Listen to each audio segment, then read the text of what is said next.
ओम श्री गुरुवे नमः। मेरे प्यारे भाई और बहनों, आज YouTube चैनल अपने विचार के माध्यम से मैं अशोक कुमार मिश्रा सभी भाई बहनों को प्रणाम करते हुए सभी संत जनों और सभी अपने गुरुजनों के चरणों में प्रणाम मेरा स्वीकार हो। आज मैं जहाँ से मुझे सब कुछ प्राप्त हुआ है उस कामाख्या धाम माँ भगवती कामाख्या माई के चरणों में प्रणाम करते हुए उनका मंत्र दे रहा हूँ। और आप लोग से विनती है कि इस मंत्र के प्रति अश्रद्धा आप लोग कतई न लावें।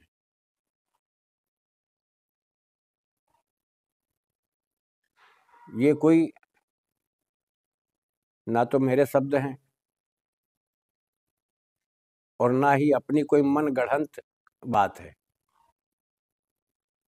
कि आप लोग भ्रमित हों।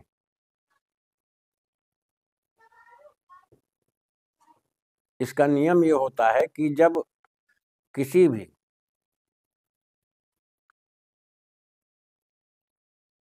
ऐसी सिद्धपीठ से आप जुड़े होते हैं जहाँ पर उनकी सर्वप्रथम स्तुति होती है, स्तुति, उसके बाद फिर मंत्र का जाप होता है।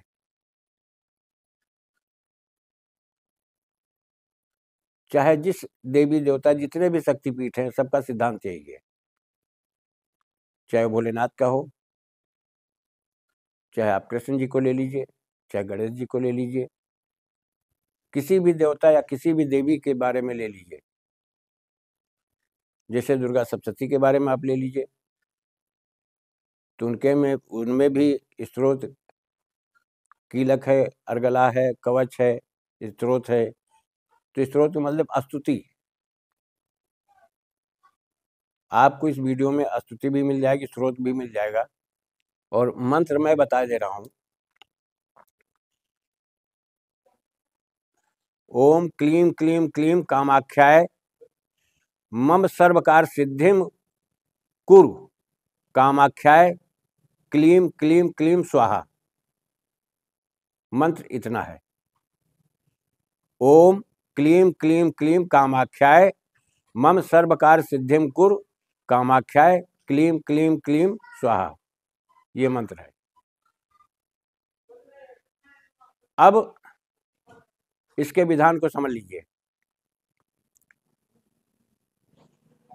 आप एक त्रिभुज बनाइए,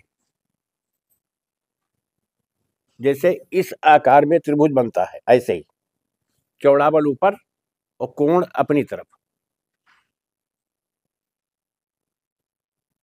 और इस मंत्र को आप लाल सिंदूर से ही त्रिभुज बनेगा, सिंदूर से ही ये मंत्र त्रिभुज के अंदर लिखा जाएगा। किसी पाटे पर भी बना सकते हो, जमीन पर भी बना सकते हो, किसी पत्थर की शिला पर भी बना सकते हो। अब इसके नियम को समझ लीजिए कि तीनों कोणों पर अंदर की तरफ ज्योत रखते हुए, जैसे जो तुम्हारी तरफ दीपक जलेगा उसकी ज्योत अंदर की तरफ होगी, सामने की तरफ। जो दाहिने कोण पर होगा उसकी ज्योति अंदर की तरफ, जो बाएं कोण पर होगा उसकी ज्योति भी अंदर की तरफ। इस तरह से 3 दीपक जलते हैं। और 3 दीपकों को जलाने के बाद सबसे पहले स्क्रीन पर स्त्रोत आपको मिल जाएगा।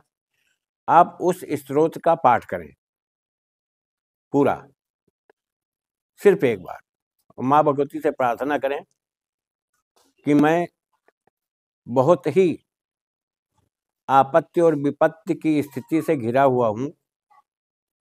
हे जगत जननी, भक्तों का कल्याण करने वाली माँ भगवती, मुझ पर कृपा करो, मेरी मनोकामना पूर्ण करो। यथाशक्ति मैं तुम्हारे मंत्र का जाप करूँगा। कोई बहन बेटी है तो मैं करूँगी। इस प्रकार से आप विनती करके इस मंत्र का पाठ करें। लेकिन सबसे प्रथम स्तोत्र जो है प्रथम पाठ कर लिया जाता है। प्रथम पाठ स्तोत्र का होने के बाद में तब आप मंत्र का जाप करें। यह तुम्हारी इच्छा शक्ति पर है कि तुम्हारे पास कितना समय है और कितने समय तक तुम्हारा मन, तुम्हारी आत्मा इस चीज को स्वीकार करती है कि हम इतनी देर बैठ करके जाप करें। जब अंतर आत्मा तुम्हारी उचट जाए, खिन्न हो जाए या दिमाग भटकने लगे, बस उतनी ही देर तक इसका जाप करना। गणना कोई जरूरी नहीं है कि आप कितनी बार जपेंगे। वैसे मंत्र की गणना जो लोग करते हैं ये हमारी समझ से तो गलत है। माला तो एक आधार है, लेकिन हमेशा चाहे हम हो चाहे आप हो, कोई प्राणी हो, कोई साधक हो, उसको अपना लक्ष्य, अपना टारगेट केवल याद रखना चाहिए कि हमको इस चीज की प्राप्ति करना है। जैसे छोटी सी बात में एक तुलना के तौर पर बता रहा हूं। कोई मुकदमे से पीड़ित हो गया, अब जरूरी नहीं है कि तुम्हारे हित में ही मुकदमा हो जाएगा, तो उसके लिए आप प्रयास करते हो कि नहीं करते हो? कितनी बार दौड़ना पड़ता है, कितनी बार तुम्हें तारीख मिलती है और लौट करके चले आते हो, लेकिन टारगेट तुम्हारा क्या है कि हमको जीतना है। तो तब तक आपको रगड़घिस करनी पड़ेगी, तब तक प्रयत्न करना पड़ेगा, तब तक प्रयास करना पड़ेगा, जब तक आपको जीत न मिल जाए। अब रही बात ये कि देखिए, जो मैंने मंत्र बताया है, इससे तुम्हारे सभी कार्य, जो स्तुति स्रोत है, इसमें स्रोत का पाठ करने के बाद अगर आप जाप करते हो तो स्रोत में ही बहुत कुछ आ गया, उस स्तुति में ही बहुत कुछ है कि जो तुम्हारे कष्टों का निदान होता जाएगा। बशर्ते क्या है कि सिद्धांत को पहले, इसके सिद्धांत को, मूल स्वरूप को समझ लो। केवल आप फर्ज अदायगी करोगे तो कुछ नहीं होगा, फिर सारी मेहनत तुम्हारी मिथ्या है। मैं स्पष्ट बोल देता हूं, किसी को बुरा लग जाएगा तो कोई बात नहीं, लेकिन भटकेगा तो नहीं मेरी बात में आकर के।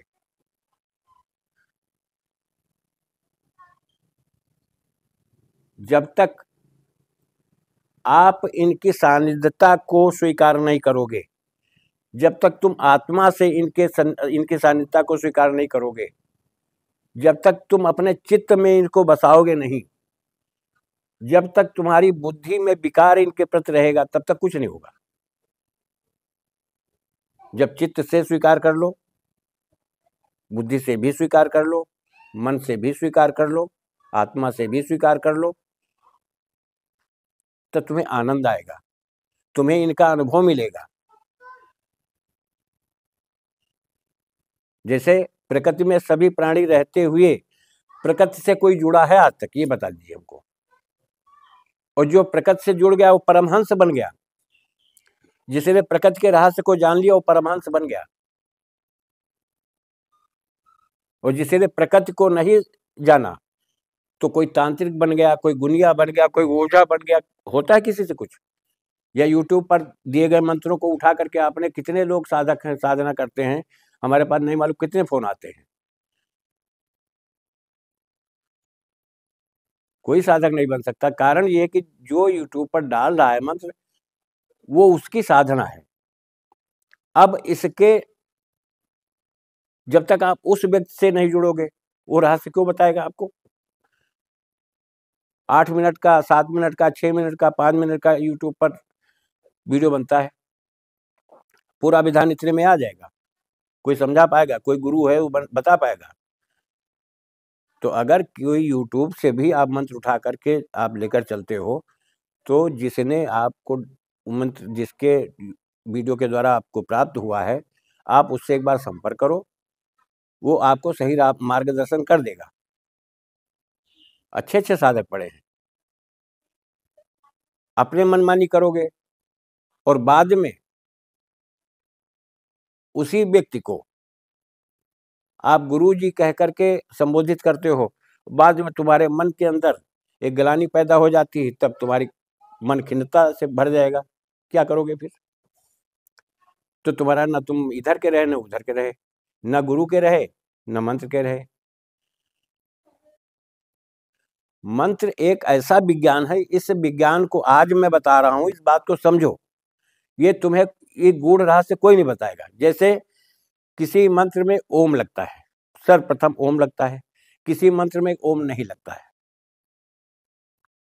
किसी मंत्र में ओंग लगता है, किसी मंत्र में ओम लगता है, किसी मंत्र ऊम लगता है। तो मंत्रों का थोड़ा भेद है। अब रही बात ये मंत्र कैसे काम करता है, क्या आज तक किसी ने YouTube पर आपको बताया? जैसे आपने ओम का उच्चारण किया, फिर आगे कोई शब्द आ रहा है मंत्र का, मान लिया कि नमो मान लो, ओम नमो, तो ओम का उच्चारण आपने पहले किया। ओम एक पावरफुल पिंड है, ट्रांसफार्मर समझो इसको। ओम एक ट्रांसफार्मर है। अब आगे नमो, ये सब ट्रांसफार्मर से सप्लाई होने वाले तार वायर हैं, इनको समझ लो। अब ट्रांसफार्मर में क्या है? इलेक्ट्रिक है। तो जब ओम का आपने उच्चारण किया तब उसने पुश किया नमो को, तो ना पर जब ठोकर पड़ी तो उसने मो को पुश कर दिया। ये इलेक्ट्रोड सिस्टम चलता है, ये तुम्हें बारीकी कोई नहीं समझाएगा। नमो भगवते, तब 3 अक्षर मिल करके ठोकर मार रहे हैं भगवते शब्द पर, इस बात को समझो। फिर भा पर, फिर गा पर, फिर वा पर, फिर ते पर। अब पीछे से जितने शब्द हैं ये सब पुश कर रहे हैं, ये इलेक्ट्रोड का सिस्टम है, ये सब पुश कर रहे हैं, आगे बढ़ा रहे हैं। वासुदेवाय, तब भगवते तक जितने शब्द आप पीछे से उच्चारित कर चुके हो, ये सब पुश करके फिर वासुदेव को आगे ठेल रहे हैं, बढ़ा रहे हैं। वासुदेवाय नमः। अब नमः शब्द विराम को आ जाता है, मतलब शांति कर्म में आता है ये मंत्र, कि आपकी आत्मा को शांति मिल जाती है, आप प्रकृति से जुड़ जाते हो। तो अब शुरू से जो इसका सूत्र है, पुश करते करते करते करते नमः नमस्कार, मतलब उस प्रकृति को नमस्कार, उस बिंदु को नमस्कार, उस शक्ति को नमस्कार, जिसके नाम का उच्चारण मैं कर रहा हूँ उसको नमस्कार। लेकिन अब वो प्रकृति ऐसी है जो तुम्हारी आर्थिक वेदना, सारी संसारिक तुम्हारी जितनी जिज्ञासाएं हैं, जितनी कमजोरियां हैं, सबको प्रकृति समझती है। अपने संदेश को भेजने का एक तरीका है मंत्र। ये तुम्हें YouTube पर कोई नहीं बोलेगा, न कोई बोला होगा, चैलेंज है मेरा। मैं शोध करता हूँ, मैं रिसर्च करता हूँ, मैं रिसर्च करने वाला व्यक्ति हूँ, मैं ऐसे कोई बात नहीं बोल देता। और जाइए अच्छे अच्छे साइंटिस्ट से इस सूत्र को आप मिलवा लीजिएगा, आपको समझ में आ जाएगा। अब जैसे किसी मंत्र में लास्ट में आता फट, तो जितने शब्द पीछे से आप बोलते चले आ रहे हो, ये शब्द को प्रेशर आगे बढ़ता चला जाता है, बढ़ता चला जाता है, फिर बोलते हो फट लास्ट में। तो फट क्या होता है? फट सभी शब्दों की शक्ति, जो एनर्जी आई है पीछे, उसको विस्फोट कर देता है। और जब विस्फोट कर देता है तो उसका नतीजा क्या निकलता है कि वायु में वो शक्तियां सब विदीर्ण हो जाती है, फैल जाती है, विदीर्ण हो करके सब वायु में फैल जाती है। अब वायु में फैल जाती है तो धीरे धीरे जब आप डेली आप करते हो तो वायु में विकसित जो तुम्हारी ध्वनि और तरंगे और शब्दों का विस्फोट हो रहा है, शक्तियां जो है वो तुम्हारा जो लक्ष्य है वहां तक पहुंच जाएगी, तुम्हारे काम के लक्ष्य तक वो शक्ति पहुंच जाएगी। और जिस दिन तुम्हारे लक्ष्य से वो टच कर जाएगी, तुम्हारा काम हो जाएगा। ये सिद्धांत है इसका।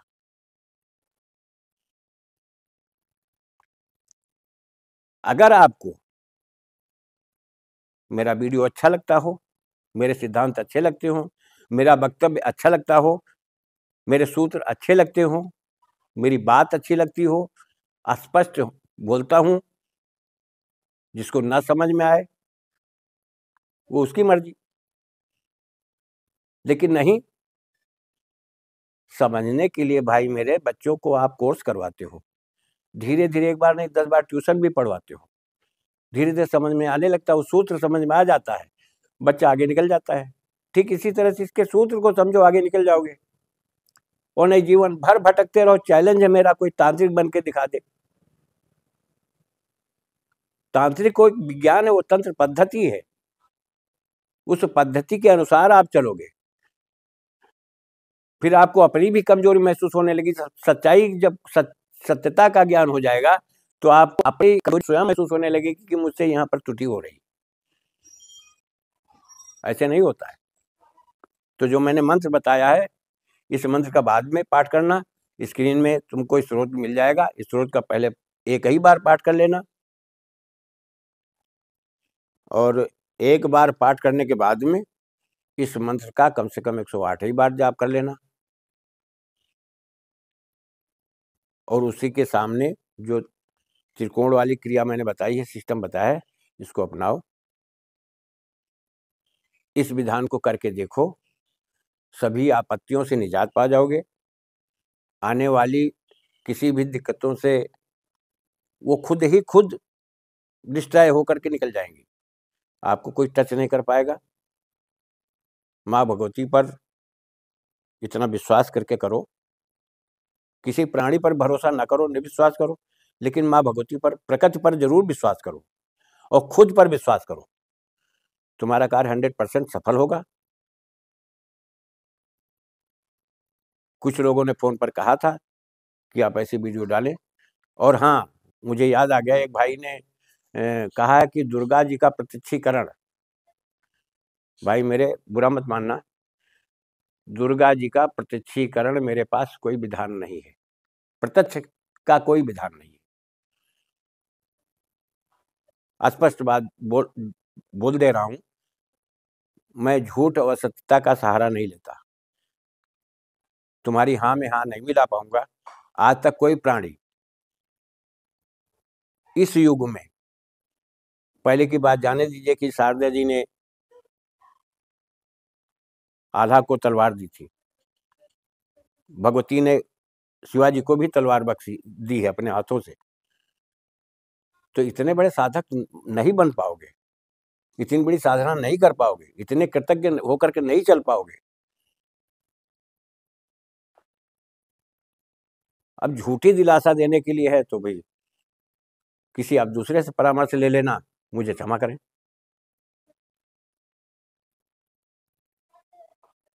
मैं ऐसी कोई अनर्गल बात नहीं बोल पाता हूं अपने वीडियो पर। ये जरूर है कि भटक जाओगे।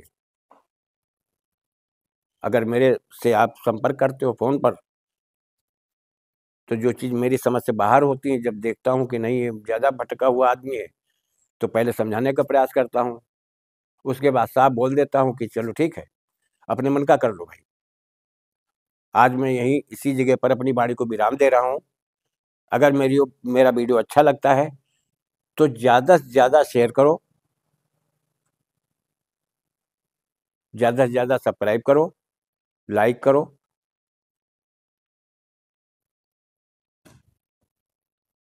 आप लोगों को बहुत बहुत धन्यवाद। आपके थोड़ा सा हेल्प कर देने से मेरी मदद मिल जाती है। और मेरे जितने भी व्यूअर्स हैं, एक बार इसको करके देख लो। इसी के साथ मैं अपनी वाणी को विराम दे रहा हूँ। जय राष्ट्र, जय भारत, वंदे मातरम।